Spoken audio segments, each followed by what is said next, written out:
नमस्कार। आप सभी का हार्दिक अभिनंदन। आइए ब्रह्म पुराण के अगले अध्याय का पाठन आरंभ करते हैं।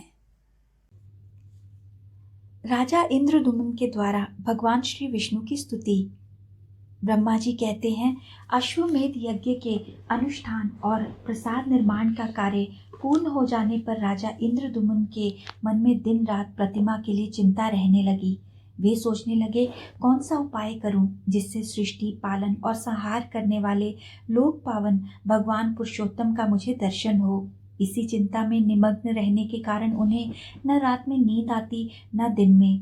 वे न तो भांति भांति के भोग भोगते और न स्नान एवं श्रृंगार ही करते थे। वाद्य, सुगंध, संगीत, अंगराग, इंद्रनील, महानील, पद्मराग, सोना, चांदी, हीरा, स्फटिक आदि मणियां, राग, अर्थ, काम, वन्य पदार्थ अथवा दिव्य वस्तुओं से भी उनके मन को संतोष नहीं होता था।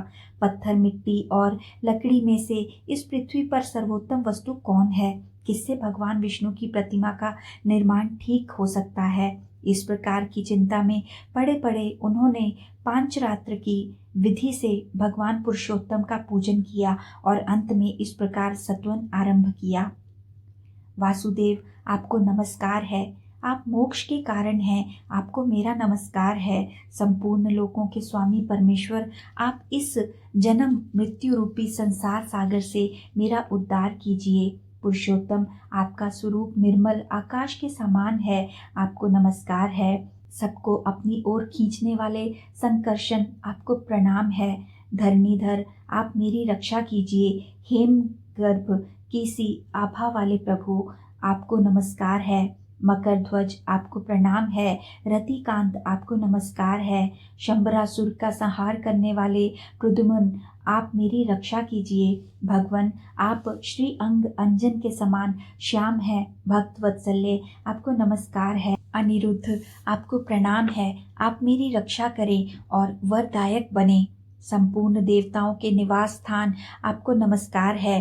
देव प्रिय, आपको प्रणाम है। नारायण, आपको नमस्कार है।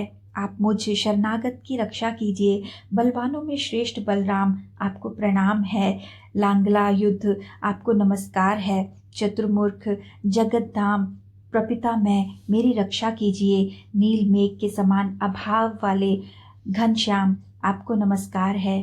देव पूजित परमेश्वर, आपको प्रणाम है। सर्वव्यापी जगन्नाथ, मैं भवसागर में डूबा हूँ, मेरा उद्धार कीजिए। प्रलयाग्नि के समान तेजस्वी तथा दहकते हुए नेत्रों वाले महापराक्रमी दैत्य शत्रु नरसिंह, आपको नमस्कार है। आप मेरी रक्षा कीजिए। पूर्व काल में महावराह रूप धारण करके आपने जिस प्रकार इस पृथ्वी का रसातल से उद्धार किया था, उसी प्रकार मेरा भी दुख के समुद्र से उद्धार कीजिए।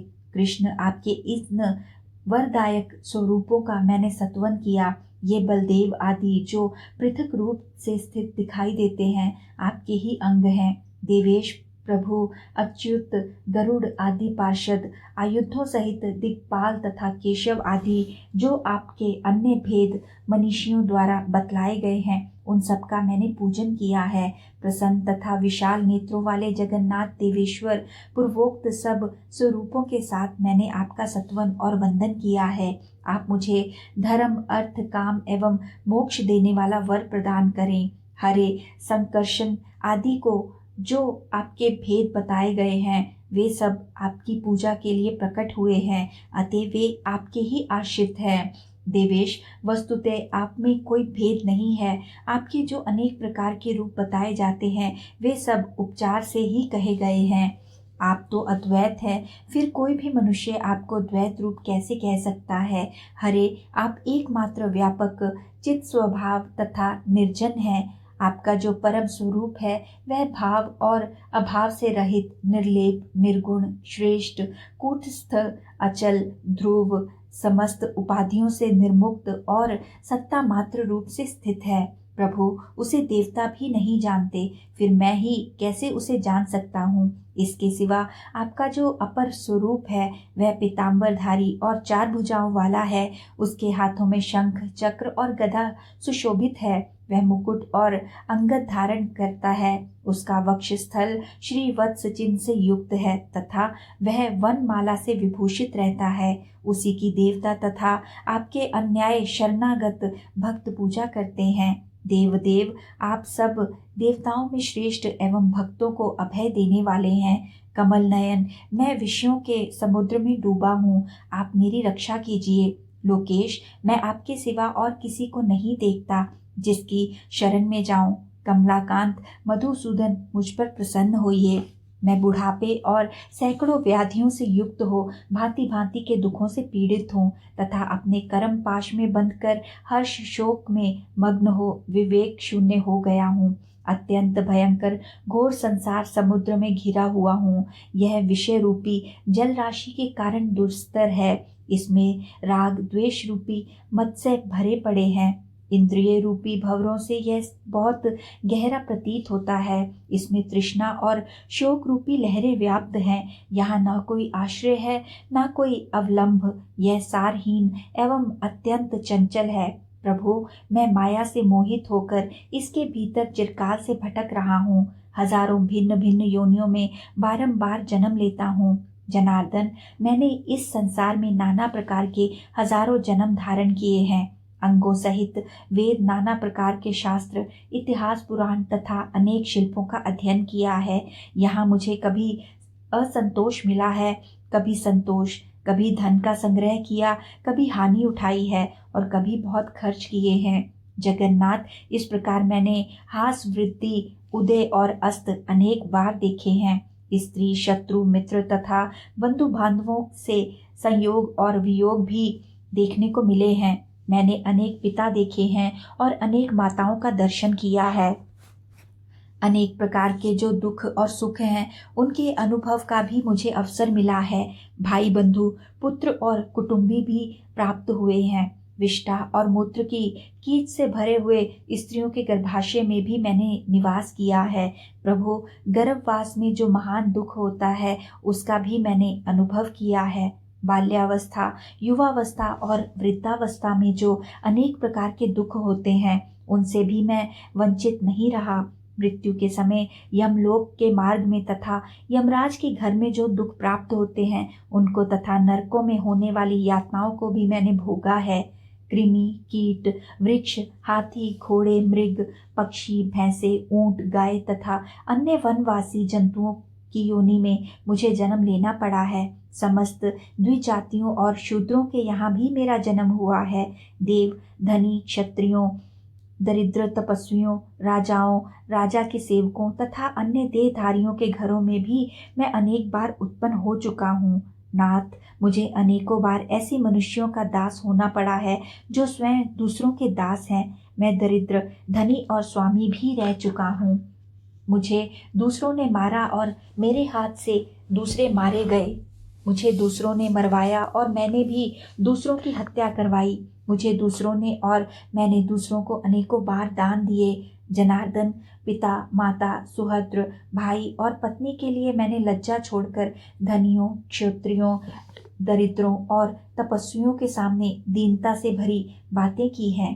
प्रभु, देवता, पशु पक्षी, मनुष्य तथा अन्य स्थावन जंगम भूतों में ऐसा कोई स्थान नहीं जहाँ मेरा जाना ना हुआ हो। जगतपते, कभी नरक में तो कभी स्वर्ग में मेरा निवास रहा है, कभी मनुष्य लोक में और कभी त्रिय योनियों में जन्म लेना पड़ा है। सुरश्रेष्ठ, जैसे रहट में रस्सी से बंधी हुई घटी कभी ऊपर जाती, कभी नीचे आती और कभी बीच में ठहर जाती है, उसी प्रकार मैं कर्म रूपी रज्जु में बंधकर देव योग से ऊपर, नीचे और मध्यवर्ती लोक में भटकता रहता हूँ। इस प्रकार यह संसार चक्र बड़ा ही भयानक एवं रोमांचकारी है। मैं इसमें दीर्घ काल से घूम रहा हूँ, किंतु कभी इसका अंत नहीं दिखाई देता। समझ में नहीं आता अब क्या करूं। हरे, हमारी संपूर्ण इंद्रियां व्याकुल हो गई हैं। मैं शोक और तृष्णा से आक्रांत होकर अब कहाँ जाऊं। मेरी चेतना लुप्त हो रही है। देव, इस समय व्याकुल होकर मैं आपकी शरण में आया हूँ। कृष्ण, मैं संसार समुद्र में डूबकर दुख भोगता हूँ, मुझे बचाइए। जगन्नाथ, यदि आप मुझे अपना भक्त मानते हैं तो मुझ पर कृपा कीजिए। आपके सिवा दूसरा कोई ऐसा बंधु नहीं है जो मेरी चिंता करेगा। देव प्रभु, आप जैसे स्वामी की शरण में आकर अब मुझे जीवन मरण अथवा योग क्षेम के लिए कहीं भी भय नहीं होता। देव, जो नराधम आपकी विधि पूर्वक पूजा नहीं करते, उनकी इस संसार बंधन से मुक्ति एवं सद्गति कैसे हो सकती है? जगदाधार भगवान केशव में जिनकी भक्ति नहीं होती, उनमें कुल, शील, विद्या और जीवन से क्या लाभ है? जो आसुरी प्रकृति का आश्रय ले विवेक शून्य हो आपकी निंदा करते हैं, वे बारंबार जन्म लेकर घोर नरक में पड़ते हैं तथा उस नरक समुद्र में उसका कभी उद्धार नहीं होता। देव, जो दुराचारी नीच पुरुष आप पर दोषारोपण करते हैं, वे कभी नरक से छुटकारा नहीं पाते। हरे, अपने कर्मों में बंधे रहने के कारण मेरा जहाँ कहीं भी जन्म हो, वहाँ सर्वदा आप में मेरी दृढ़ भक्ति बनी रहे।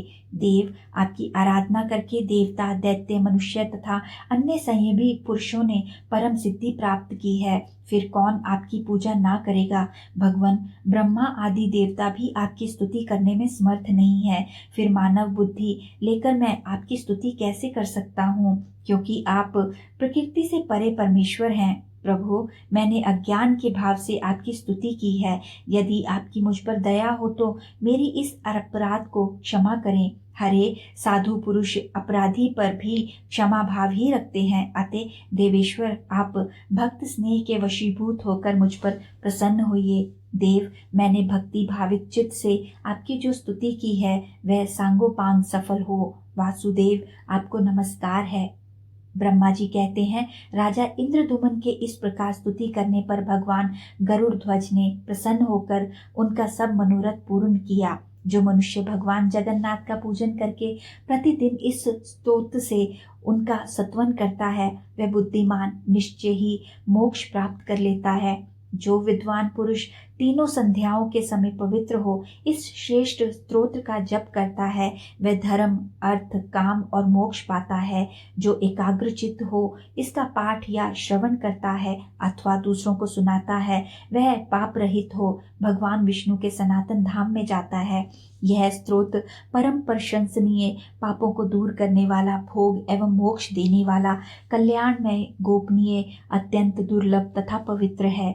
इसे जिस किसी मनुष्य को नहीं देना चाहिए, नास्तिक, मूर्ख, कृतघ्न, मानी, दुष्ट बुद्धि तथा अभक्त मनुष्य को कभी इसका उपदेश ना दें। जिसके हृदय में भक्ति हो, जो गुणवान, शीलवान, विष्णु भक्त, शांत तथा श्रद्धा पूर्वक अनुष्ठान करने वाला हो, उसी को इसका उपदेश देना चाहिए। जो निर्मल हृदय वाले मनुष्य उन परम सूक्ष्म, नित्य, पुराण पुरुष मुरारी श्री विष्णु भगवान का ध्यान करते हैं, वे मुक्ति के भागी हो भगवान विष्णु में प्रवेश कर जाते हैं। ठीक उसी तरह जैसे मंत्रों द्वारा यज्ञाग्नि में हवन किया हुआ हविष्य भगवान श्री विष्णु को प्राप्त होता है, एकमात्र वे देव भगवान विष्णु ही संसार के दुखों का नाश करने वाले तथा परों से भी परे हैं।